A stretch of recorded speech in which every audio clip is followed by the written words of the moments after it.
Bonjour à tous. Il n'y a aucune plainte concernant la résistance à la corrosion du corps, il est protégé de manière fiable contre la corrosion. De plus, la peinture ne se caractérise pas par la fragilité caractéristique de la plupart des coréens. Au moins en apparence, même les spécimens les plus anciens semblent assez attrayants, sans nombreux éclats ni rayures. Mais avec le temps, la situation pourrait changer.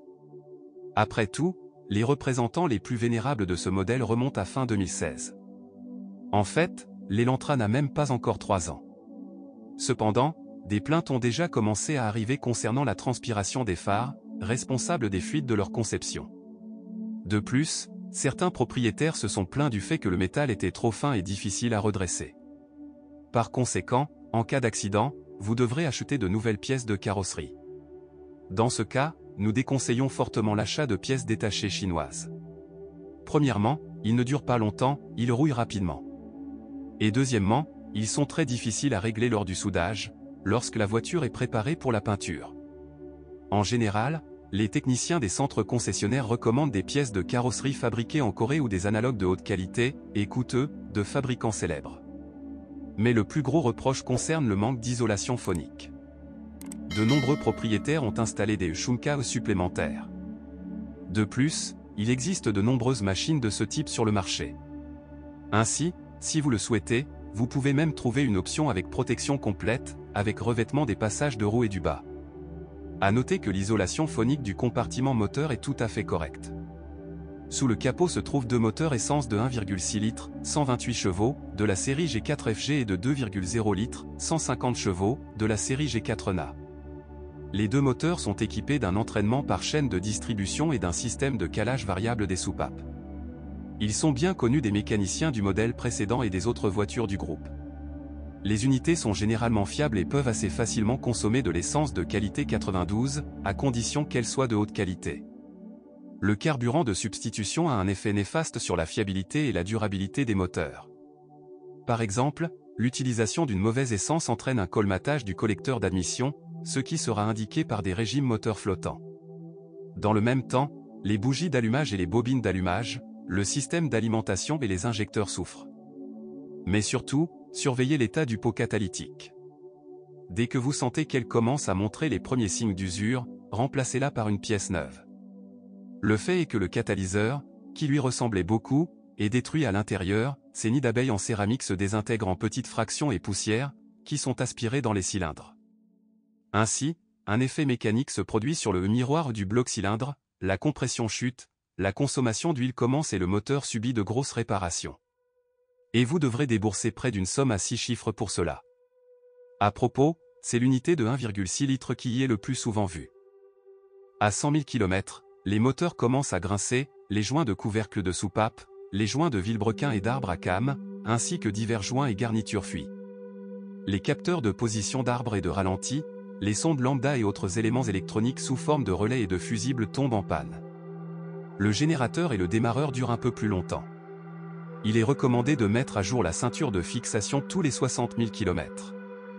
Il n'existe aucune réglementation en tant que telle pour l'entretien des transmissions manuelles. Cependant, les techniciens de service recommandent de mettre à jour l'huile de la transmission manuelle tous les 90 000 km. Bien qu'il soit peu probable que cela sauve l'unité d'une défaillance prématurée des synchroniseurs de deuxième et troisième vitesse. Ce problème est courant sur d'autres modèles Hyundai depuis 2011. Les Coréens affirment avoir renforcé la conception de la box, mais sur certaines machines, ce défaut survient encore occasionnellement. Au bout de 150 000 km supplémentaires, le levier de vitesse se dessert. La correction du défaut nécessitera une intervention peu coûteuse à l'aide d'un kit de réparation bon marché. Mais la transmission automatique de sa propre conception est inconditionnellement fiable. Il est installé sur les voitures Hyundai et Kia depuis près de 10 ans et, pendant cette période, tous les problèmes congénitaux de transmission automatique ont été résolus avec succès. L'essentiel est de ne pas oublier de changer l'huile de transmission tous les 60 000 à 90 000 km, d'essayer également d'éviter les manœuvres trop brusques et de ne pas la laisser glisser longtemps dans la boue ou la neige, et vous serez heureux. Mais la suspension semble avoir été spécialement créée pour une conduite active et agressive, c'est pourquoi elle se caractérise par une rigidité excessive. D'une part, cela ne profite qu'aux conducteurs ambitieux, mais d'autre part, tous les conducteurs moyens ne seront pas satisfaits d'une douceur de roulement aussi faible. De plus, le châssis dense casse rapidement les roulements de roues, les rotules et les cils en bloc.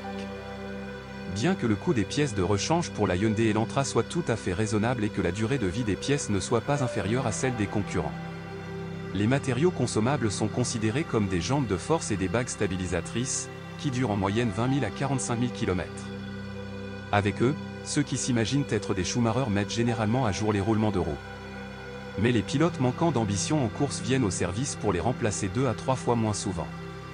Les amortisseurs peuvent résister à des centaines de milliers de kilomètres.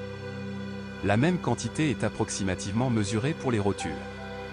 Il convient de noter que la durabilité des pièces de suspension dépend non seulement du style de conduite, mais également de la qualité d'origine des composants.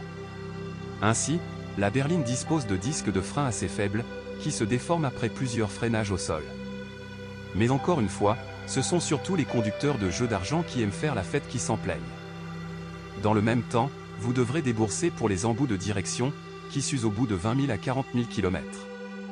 Oui, et le rack peut parcourir 50 000 km, mais il n'existe pas encore de statistiques complètes sur les équipements électriques. D'une part, l'électricité de l'Elantra n'est pas particulièrement compliquée, ce qui, en général, n'est pas mauvais, mais d'autre part, la voiture est encore assez jeune pour développer des problèmes chroniques. Néanmoins, des problèmes dans le système surviennent périodiquement, les capteurs de stationnement et l'unité de commande des vitres électriques fonctionnent mal, et dans les versions coûteuses, le système multimédia se bloque parfois. Des petites choses certes, mais ennuyeuses. Mais ils sont réparés à paix. Si vous possédez ou aviez un tel modèle, partagez des informations sur ce qu'il casse et comment dans les commentaires.